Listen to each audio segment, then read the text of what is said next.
Hawaii National Guard soldiers and airmen launched a massive emergency response operation as powerful Kona Low storms swept across Hawaii from March through May 2026. Rescue teams moved through flooded areas, helping evacuate residents and supporting search and rescue missions as severe weather threatened multiple communities. National Guard crews worked around the clock on traffic control, dam monitoring, debris removal, and sandbag operations to reduce flooding risks and keep critical roads open. Emergency teams also distributed potable water and coordinated recovery efforts with local, state, and federal agencies across the islands. The prolonged Kona Low storms created dangerous conditions, damaged infrastructure, and forced emergency responders into continuous action for weeks. Recovery operations remained active as crews cleared debris, restored access routes, and supported affected residents across Hawaii. Beginning the 93rd Chemical, Biological, Radiological, Nuclear, and Explosives Enhanced Response Force Package was sent into flooded farmlands and neighborhoods to answer calls for assistance. We trekked through the mud to reach those in need. On Oahu, the National Guard rescued a total of 138 people and even 3 canines. This included an air rescue where our Blackhawks made several trips to airlift 32 children, 15 adults, and 2 dogs from a youth camp in Waianae, who were trapped and isolated due to flood-damaged roads. Luckily, there was no reported loss of life, and our rescues made it possible for families to reunite safely. When the rain started to slow, our focus shifted from life-saving missions to delivering safe drinking water, assessing damages, and cleaning up debris and belongings ruined by the storm and floodwaters. We set up large 400 and 800 gallon potable water stations across flood-impacted areas.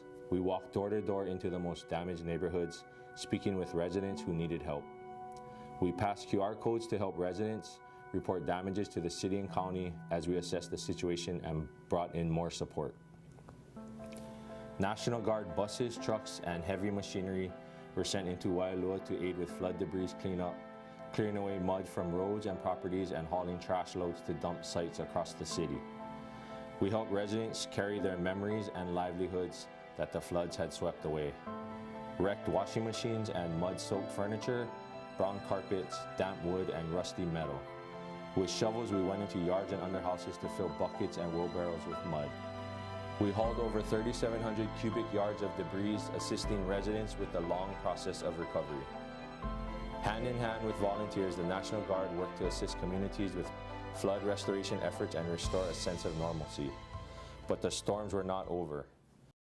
In April 2026, 2 weeks after the back-to-back Kona Low storms hit Oahu, and when recovery efforts were in full swing, another storm rolled in. The Guard shifted back to life-saving response missions. We filled and distributed roughly 4,400 sandbags to residents living in flood-risk neighborhoods.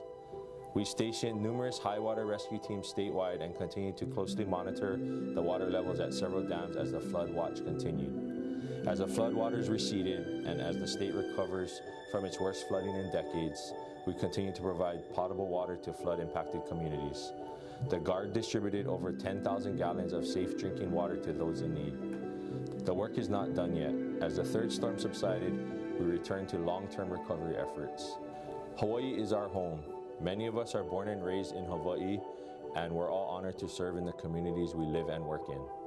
Each year, the Hawaii National Guard works closely with local and state emergency management agencies and first responders to train and respond to emergency situations. When our communities are in need, we answer the call, and each year our commitment only grows stronger.